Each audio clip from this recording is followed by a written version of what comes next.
You're up. You go. My name is Beverly Sanders, and today is Monday, July 15th, 2019.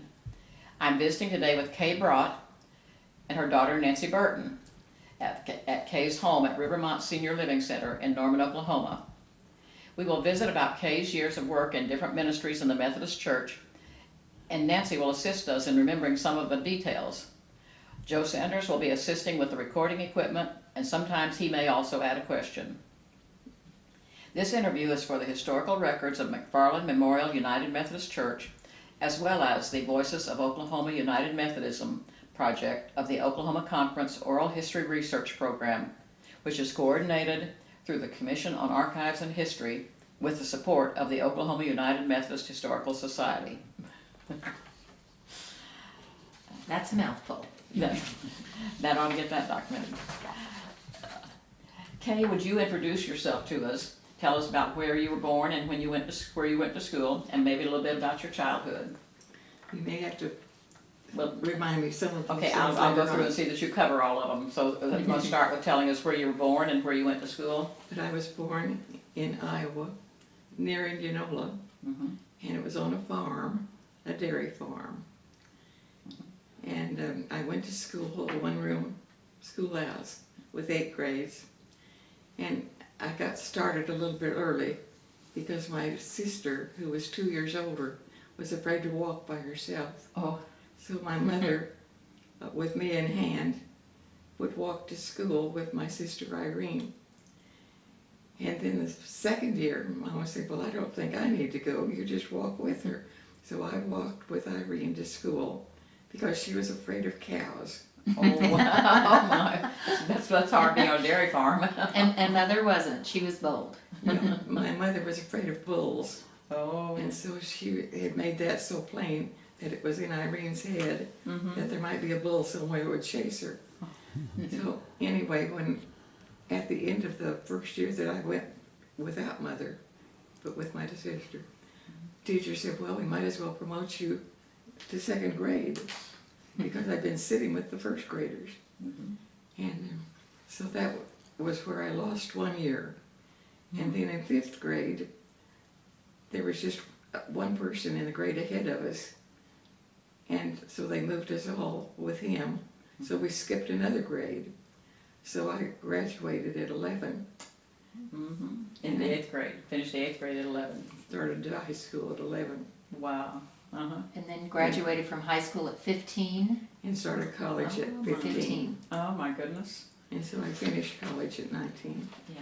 I saw in your book the pictures of the one-room school, and I identified with that. We'll talk about that afterward. But Nancy, would you pick up her book there and let Joe Yes. get it?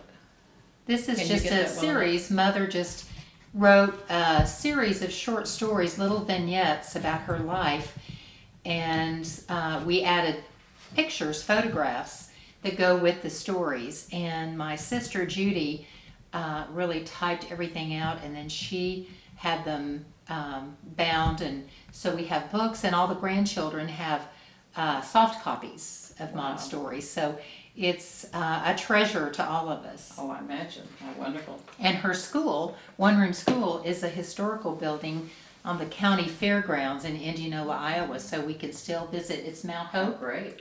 It's Mount Hope. And the one time I visited there, I said, well, you have something that's missing. The only thing that you could teach from was the recitation bench.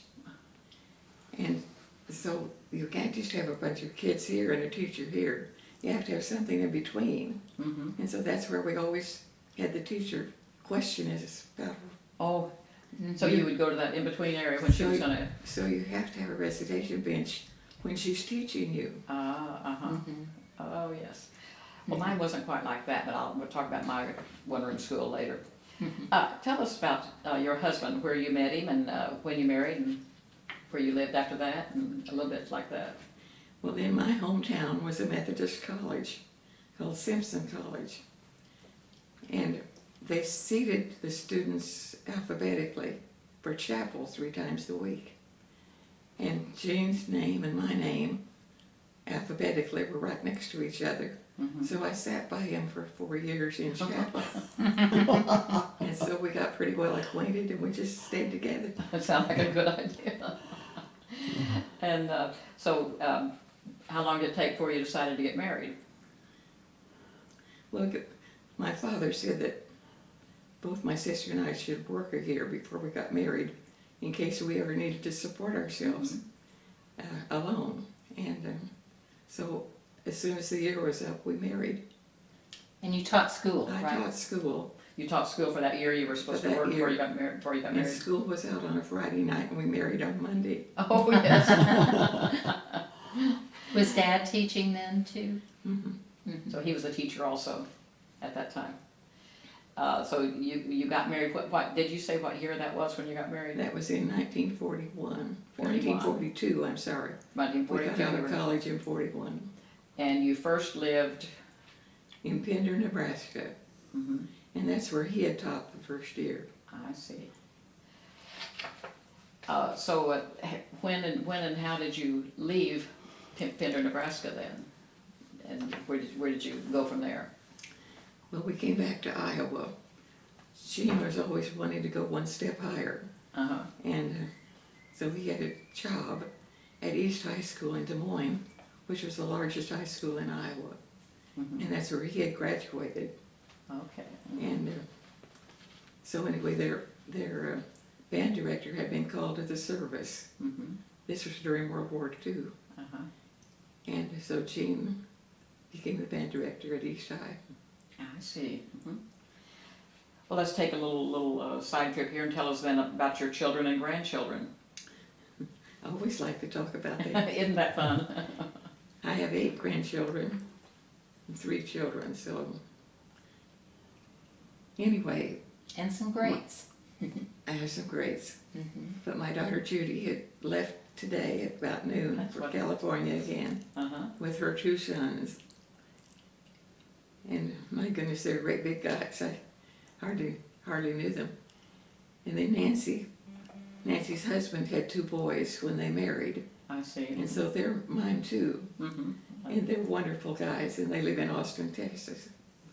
And then Nancy and Doug had 2 children, Garrett and Lauren. Right. And they both live in Tulsa. They've recently moved to Tulsa, which is wonderful. Yeah. Get them closer. So Nancy makes a lot of trips to Tulsa. And then my son, Rick, who lives in Duncan, has 2 boys, I see. and they're not married. Mm-hmm. They're younger. Rick was much younger. Uh-huh.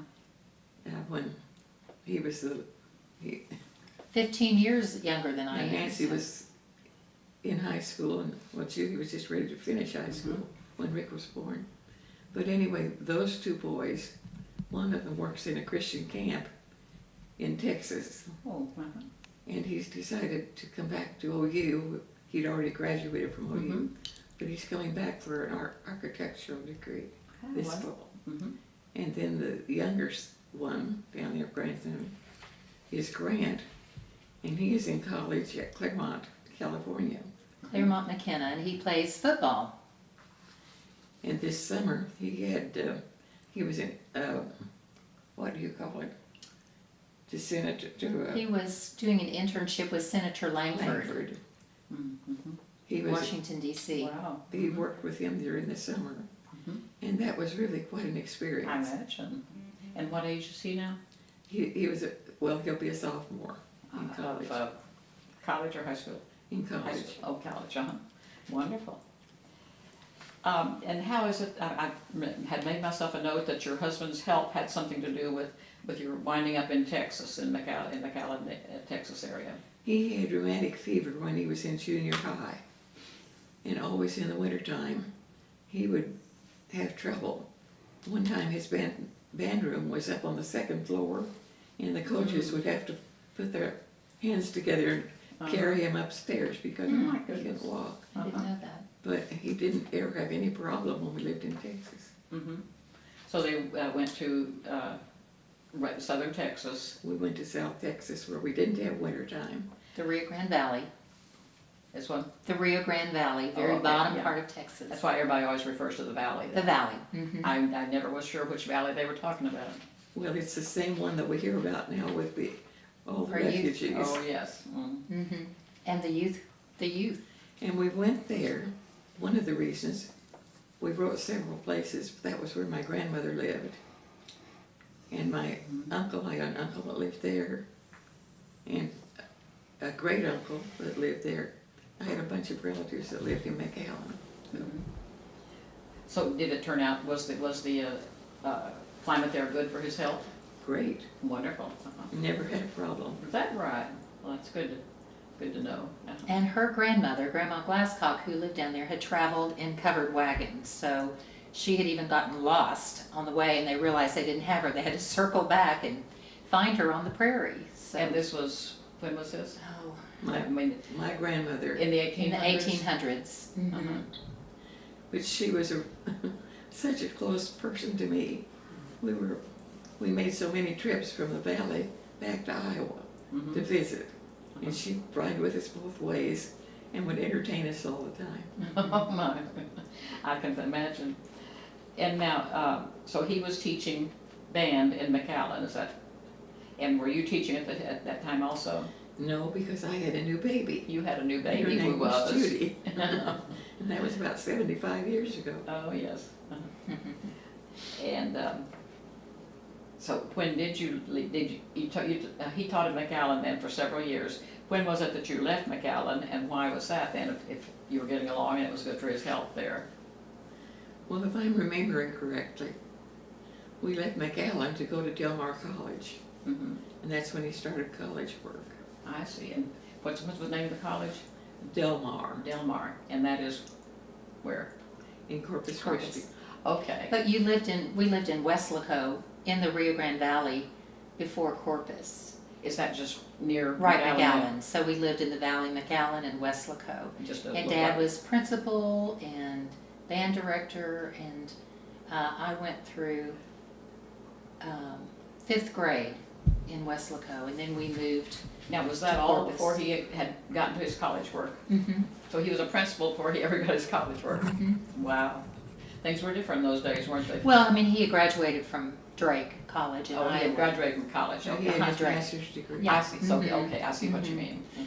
But he did principal and coaching and band. He did all of that down in Weslaco, and then we moved to Corpus. So he was band director at Del Mar Junior College. I see. And from there to Norman. I was just starting to say, was Norman next on the list? So Mhm. how did you wind up in Norman? Because you're right back up here, getting a little farther up again, where the climate's bad again. So how did you wind up in Norman? Well, the climate isn't as bad as it is in Iowa. Yeah. But Gene judged a lot of high school band competitions. And he judged 2 or 3 times with 2 professors from OU, Mm-hmm. Leonard Hogg and Stuckey, who was the chairman of the School of Music. I see. Uh-huh. And they were the ones that urged him to apply when there was an opening at OU. Ah, uh-huh. And he did. And he did. And it happened. And it happened. And you came to Norman, and you were, I believe you were telling me you were Methodist from childhood on up, so you started looking for a Methodist church. Let me tell you about our churches. Uh-huh. We always looked for a church when we looked for a house. I see. So you had already, So we didn't miss a Sunday. wow. So you had already, when you came up to look for the house, at the same time you found looked for a McFarland's. house. I think at that McFarland, let's see, what year was this? Where were we time-wise? This was the year that you were a sophomore in college. 62, 1962. Okay, yeah, so there were McFarland and there was Goodrich here by that time. Mm-hmm. So you found McFarland right there by the campus, and We looked at both places. mhm, We'd always gone to a small church. So we decided we would try the big church. mhm. And it worked out well. It worked out very well. Mhm. And was Poe Williams the minister Mhm. then? Poe Williams was minister when you came then.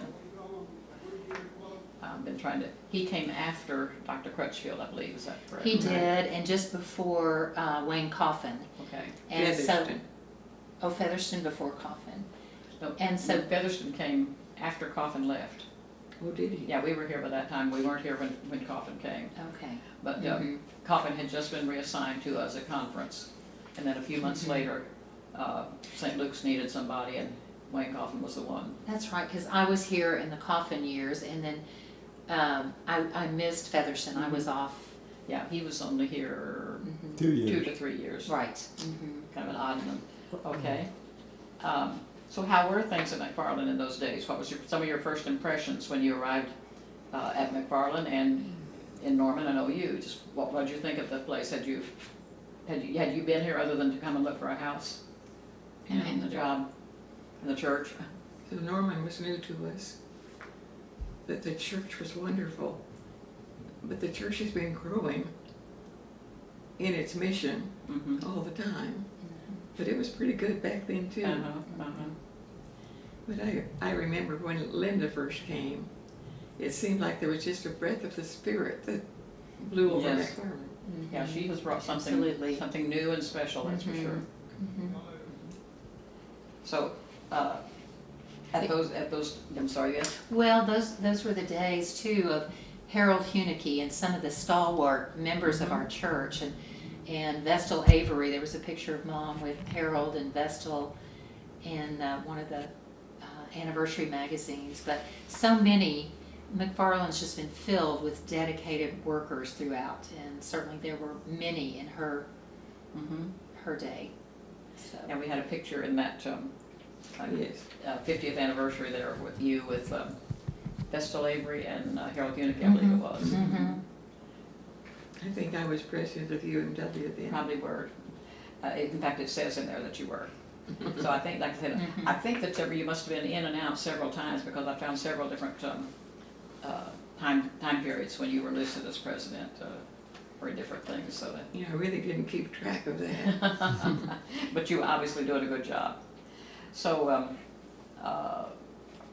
how were remember anything, I asked this question, yet I didn't always know myself how the church was doing. How was the church financially in those days? Was it getting along, or were they having to? It wasn't like it is now. Mm-hmm. I mean, now people seem to realize that this is a part of being a Christian, that you give. But then they had to be told. Yeah. And so there would be a period of time when they would show how much you would give if you gave a 10th, or if you gave a 20th, or whatever.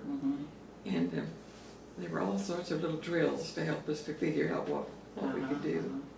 So you had a pretty big financial campaign. Yes. Did you and Dad ever chair that financial campaign? Dad worked on it, but I didn't. Mm-hmm. Figures are not my cup of tea. You did I what? hear you, Mom. Figures are Numbers. not my cup of tea. Oh.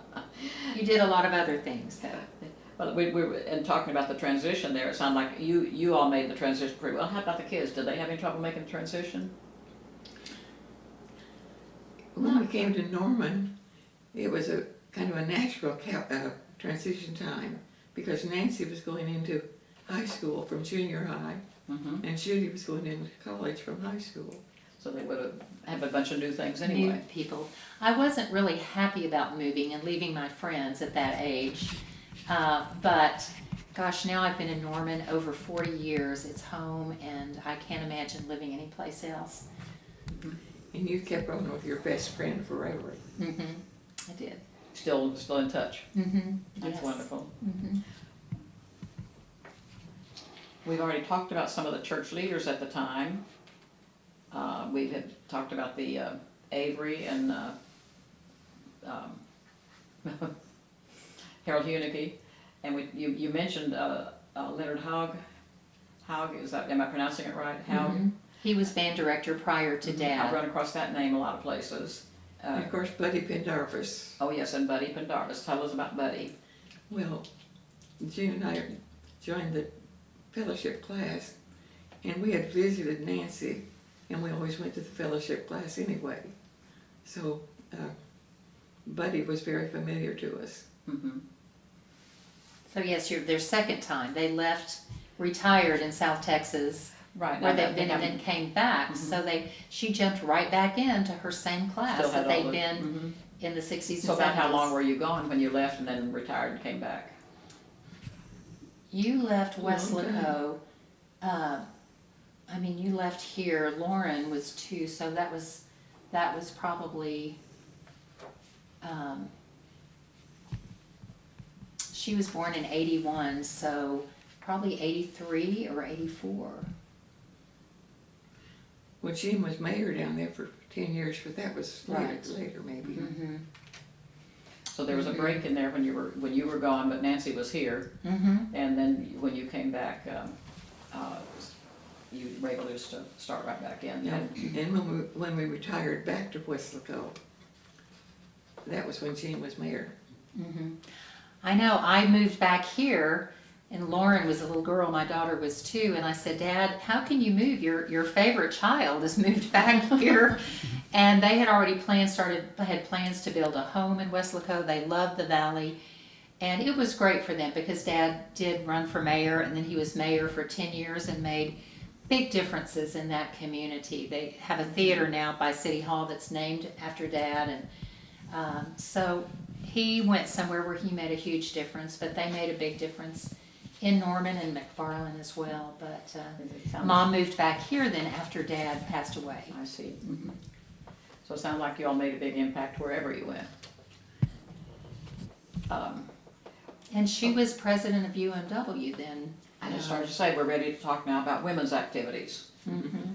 So when and where did you get started with the Methodist women's activities? I can hardly wait to tell you. Okay. When Judy was a baby, Uh-huh. she would crawl under the quilt of Grandma Glasscock's quilting ladies. The old ladies from the church would quilt every Friday. And so, anyway, I got so well acquainted with them, and they urged me to join. I guess it was, I don't think it was even WSCS yet then. Mm-hmm. But anyway, I joined a circle when Judy was a baby, which was 75 years ago. Oh my goodness. And then from there, that was in the valley, right? Yeah. And I don't know when it became WSCS because I never knew it as that, or I wasn't involved then. I got involved when it was UMW. Yeah. Well, Now, I'm sorry. You the name WSCS and Bauer tells me, and I don't remember which came first, that it has had 2 different names that had WSCS. One was Woman's Society of Christian Service, and the other was Women's Society of Christian Service. And she's never really clarified for me whether it's which one came first, but so it was WSCS through 2 different names, but with hardly a difference. I can remember when it wasn't either one of those. Uh-huh. So wonder if maybe There used to be the Ladies' Aid I just started and saying the Missionary Society. The books that we have, the history we have calls it either Women's Foreign Missionary Society or Women's Home Missionary Society or Ladies' Aid. And one of those names, the Ladies' Aid, may have come from the North Church when the 2 churches came back together in 37. I'm not 38, but I'll try that again, 39. But I really am not sure of that. So anyway, let's get back to when you got involved in these. So you were involved even before it was WSCS, we think. They didn't have a circle for young women, and so I kind of helped to get a young women's group going in McAllen. Uh-huh. So here comes your creative gene again, always starting a new group somewhere. We'll find that consistent throughout. So even that early, you were helping to start a young women's group. Well, yes, something that I could belong to. Something that I see that There was a makes need. sense. And tell us about starting. How did it go, and what did you have to do to get it started? Well, I went to Sunday school, and those young women would be interested, and so anyway, it just kind of came naturally. And this was this? I'm trying to think about where in time we would be at that time. Well, that was Judy. What was happening in the world at that time? Well, 75 years ago. I don't. Okay, that was around early. 40s, In the early 40s. middle 40s. So like So this it was close to World War II. And Gene didn't ever go to World War II because of his rheumatic, they wouldn't take him Mhm. because of his rheumatic fever Sure. experience. Mhm. So women were beginning to work. You probably had to contend with women working as far as trying to get your circle started, especially the young women. Right. And so did you have to meet at night some, or did you able to find enough so it could meet during the No. day? It seemed like women with little children didn't usually work. Okay, they didn't, did they? When you went to Weslaco, was there a circle already in place, or did you start that in the First Methodist Church in Weslaco? I think in Weslaco there were already circles in place. Mhm.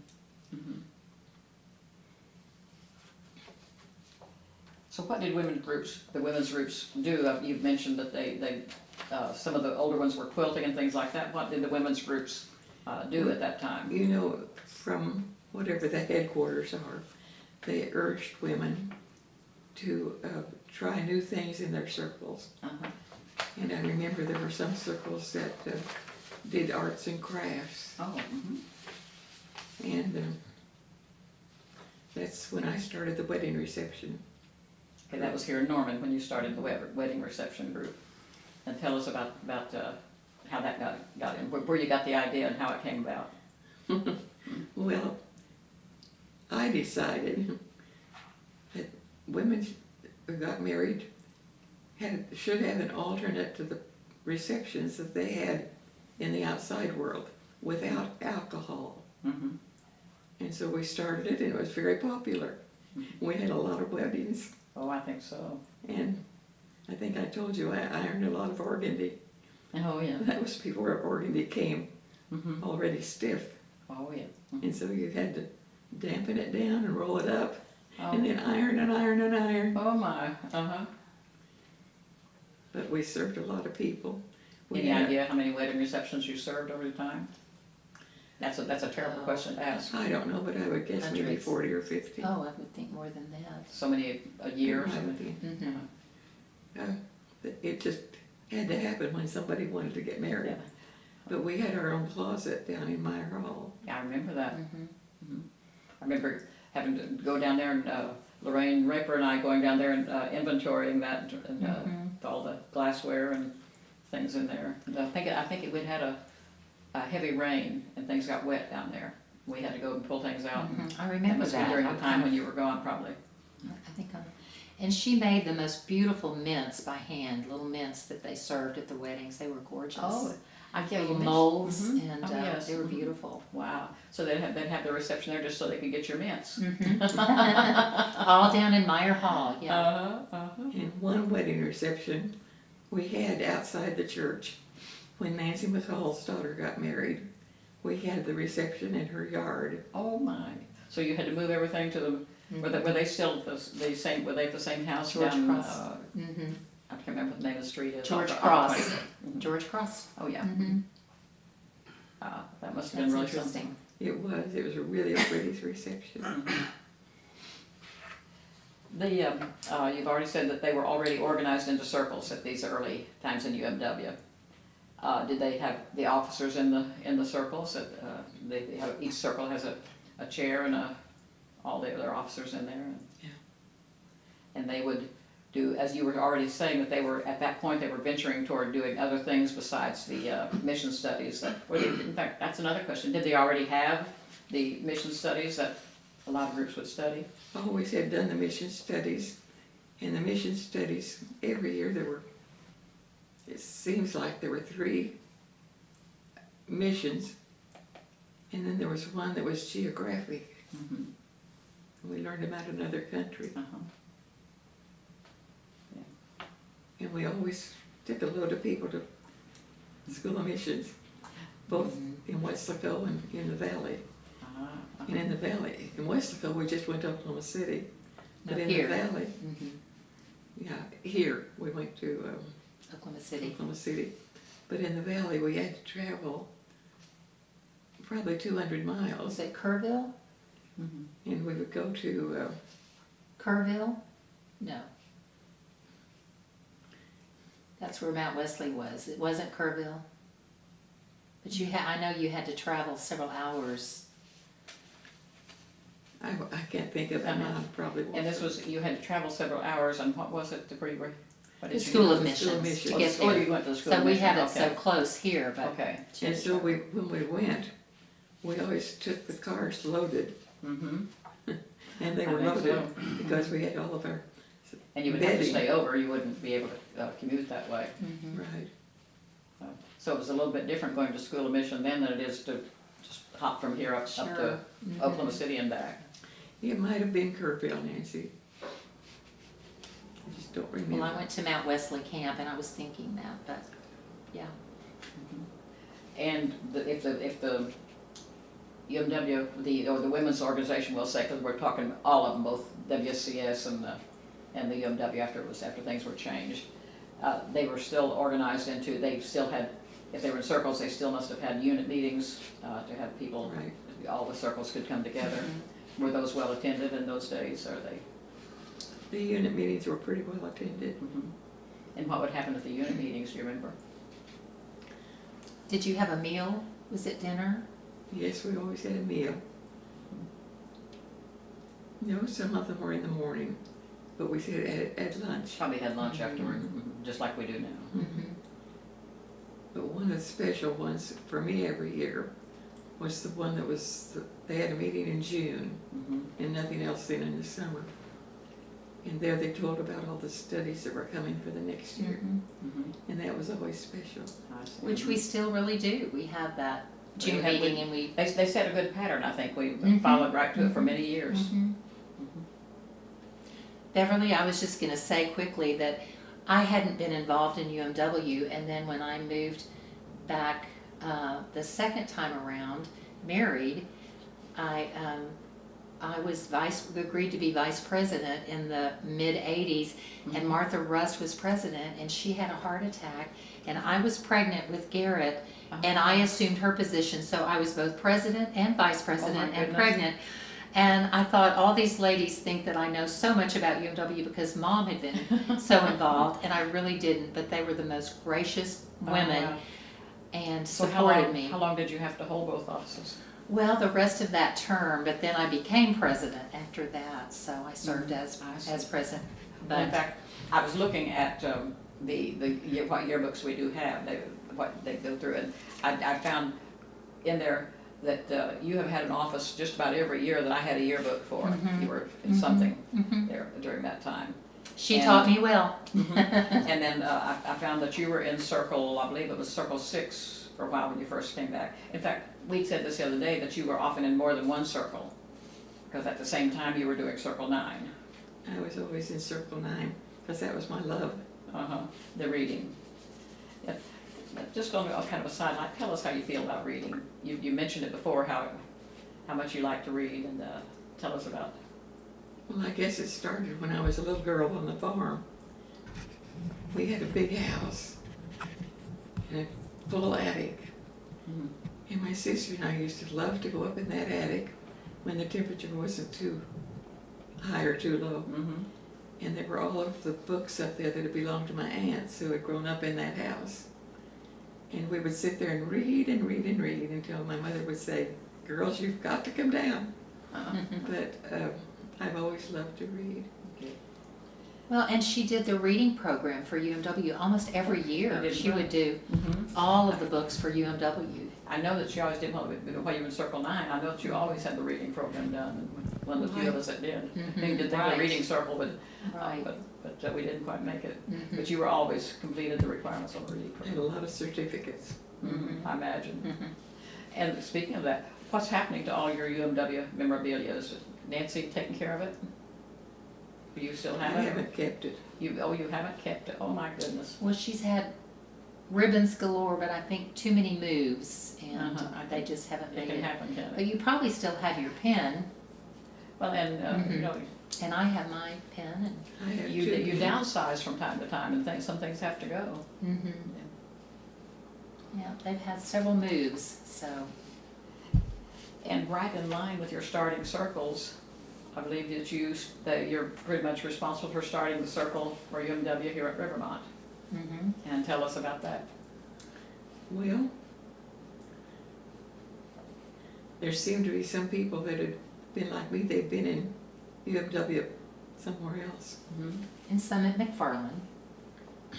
And when we first started our circle, Annette and Kathy were the ones that came. And we met in the forum downstairs, and we had a circle of at least 10 or 12 people.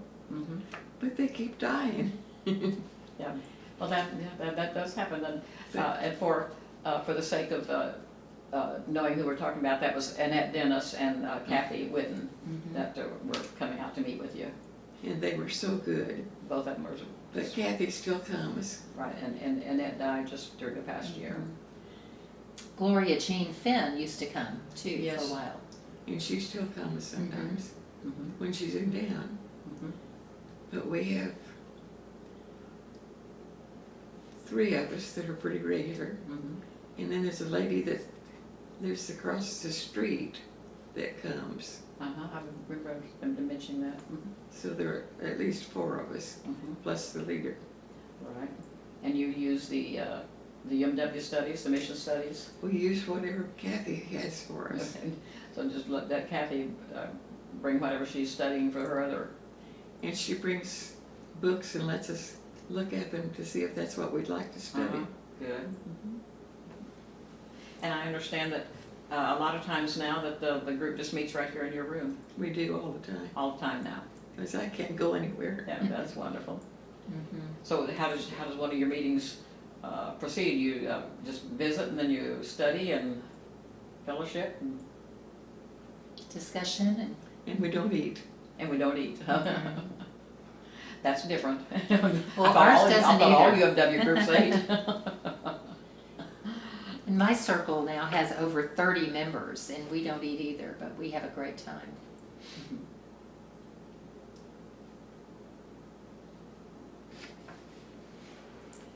Well, let's see, I'm thinking, this always happens to me about this point that we've kind of jumped all over my notes, and so I have to go through and make sure that I'm not Sure. repeating the ones we've already talked about. We said it was 2005 when you came back to Norman after your husband had died.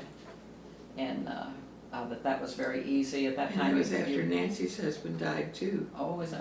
Jean died in 2005 and Doug in 2000. Dad in 2003 and Doug in 2004. I see. And so then 2005 was when you came back to Norman. And I believe that you lived with Nancy for a while. She did for about a little over 5 years, 5 years. And then from there it was to here, or did you have someplace else in between? Here. Let's see, we've already talked about that you've continued your active participation in McFarland since you came back. Have we covered everything that you have been involved in since you got back here besides UMW?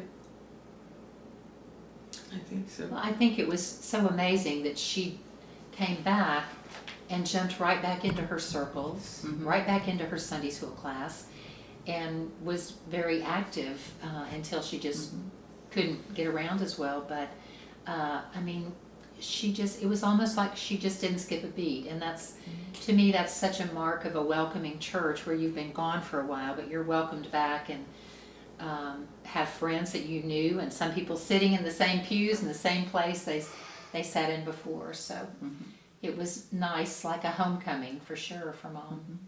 Well, I have to say on that line that I was looking at the years, the dates here, we overlapped.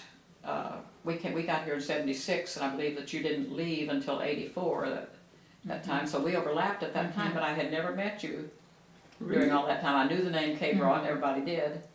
And then finally, I think it was after you started getting ready to come back after 2005 that Nancy finally introduced me and said, "This is my mom." And then I made the connection that, oh, Kay Braught was Nancy's mom, and I should. I knew you were in the 2-in-1 class, right? I was in 2-in-1, still am. And well, let's see. I think that I have covered my notes here. We had some things we wanted to look at. We've already talked about your book. When we did talk about the covenant visitors that you started in Texas. Did we do that since we started the camera? Or was that before? We talked a little bit about the covenant visitors. I just wanted to make sure we covered everything that We started them in the valley. in the valley. And there's one of them that is still alive from the original group. She had a birthday last week and she's 96. Oh my. And still visiting. My gracious. No, she's not visiting, she is visited. She is visited, okay. And they have me on their list and I'm visited too. Through letters. Helen Lavin is my one that writes me every week. That's wonderful. And it really is, I keep up with the church through her, the church down there.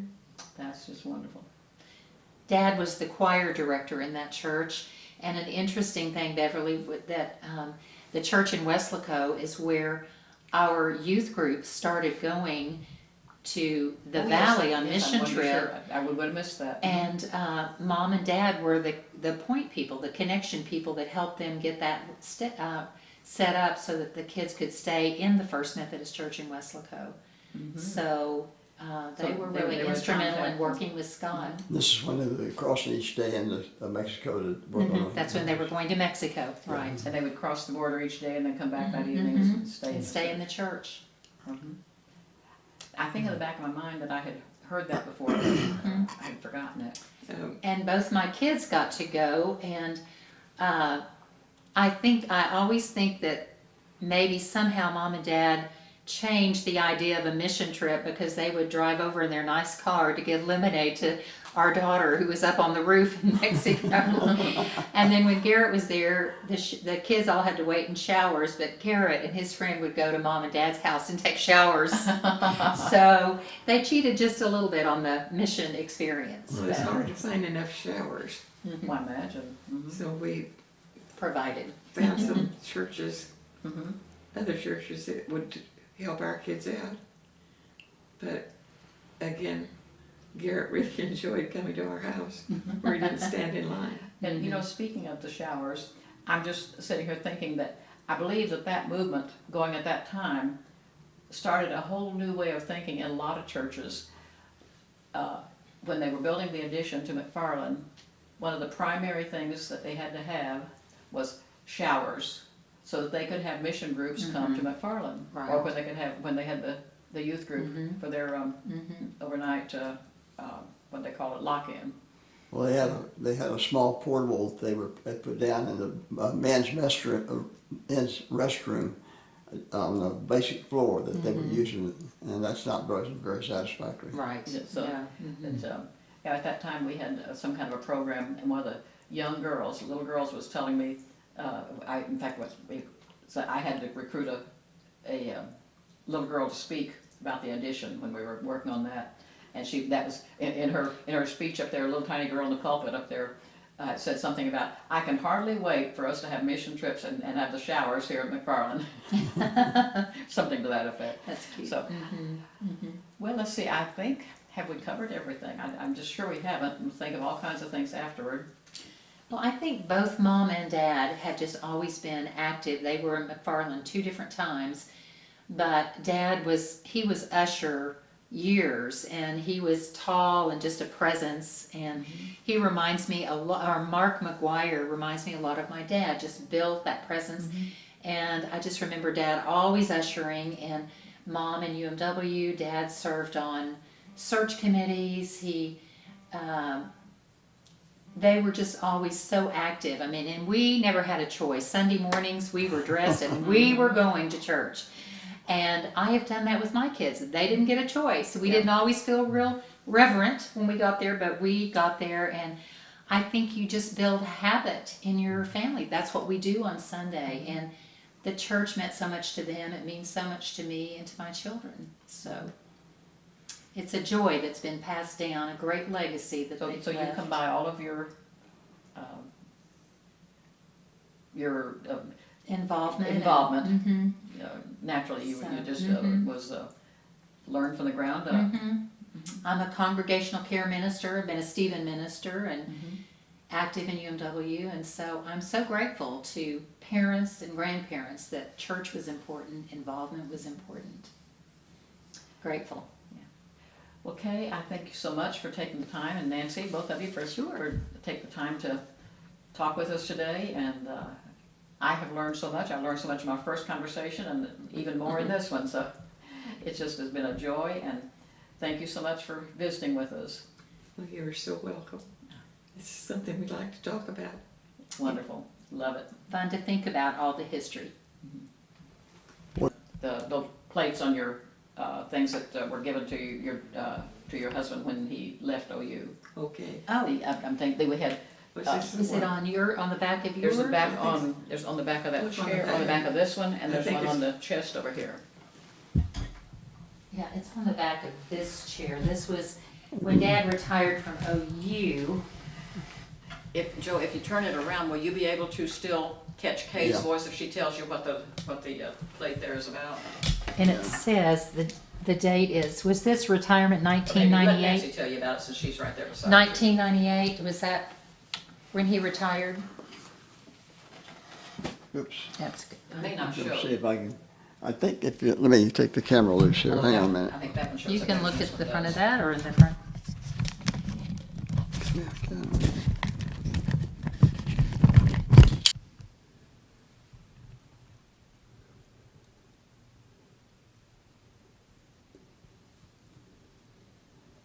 Yeah, Yeah, there I've was got a it. It's time- I've there got a was picture of it. It's Okay. right now. Mm-hmm. Yeah. There was a And time is that when one the state- also?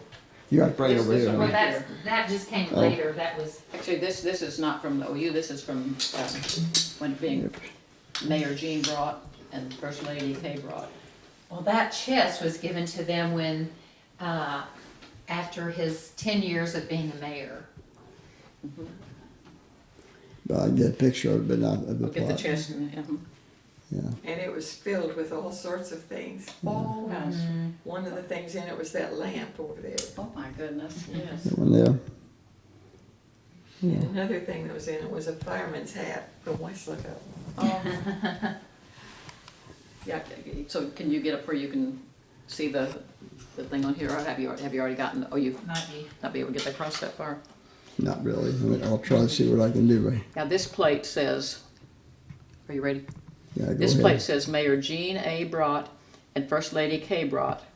Thank you for your leadership. We love you and will never forget you. May 1991 to May 2001. Westlaco City Commission and staff. Okay. Yeah, Dad had, I think, 75 years of perfect attendance at Rotarian, and Mom was a Paul Harris Fellow through Rotary. So, and Mom was the outstanding citizen of Westlaco. So these are just a few Just a few accolades. mementos honors. of the wonderful Yeah, service that they both, the whole family, Absolutely. always provided to Mhm. church and community. You're going to have to put a note with this one. They're going to have to patch Yeah, it together. I'll have to I'm tell- not sure tell what them. I did. Okay. I will have to tell Christina when she. Yeah, I think Fixes that it. this chair, they were still living in the valley, but they came back and Right. there was an endowed chair at OU. And so there was a big weekend and Marvin Lamb was Dean of Fine Arts at the time. He's a member of McFarland too. But there was an award and the kids came back and it was a very special weekend. And I think that's when he was awarded this chair. It was, and you know that chair, Rick was the one that got it endowed. Yes. There was a time when the state paid half of an endowed chair. That's And it the was during that time. that's that statue of spreading seed, right? In the circle. Yes, it is. The sower. And so there's a bench at Catlett Music Center out in one of the Yeah. little patios that has Dad's name on it. And but anyway, and so that chair, that is helping to pay for the band director's salary. And Brian Brett, who's also a member of McFarland, is currently receiving that. So we've had Leonard Hogg and Dad and Gene Throwkill and Brian Brett, and it seems like even one before Leonard Hogg, who were all members at McFarland. It seems to be that we get the coaches and the band directors. in our church. We also got one of the best musicians they've got too, or what you want to call him, that professor that we Choir have. Is, director. Yeah. choir director. Absolutely, Dr. Yeah. Z is incredible. Yeah. We are fortunate for Dr. sure. K. Well, the music yesterday was wonderful. Wasn't it was just great? And the beautiful. sermon was wonderful. My sister and her boys, well, Judy came, the boys didn't make it. but I'm always a little disappointed when Linda's not in the pulpit. But then he was an outstanding speaker and great service, sermon, beautiful music, upbeat. Everybody was so jovial and excited. It was great. So, well, I think we did it. Yeah, that's great. So I think it's I'm good. anxious to see it. And see Now, what- Joe, we want you to edit it and make us look really good. He doesn't get to do that. Of the Methodist Historical Society, who was at the History Center. Mhm. There's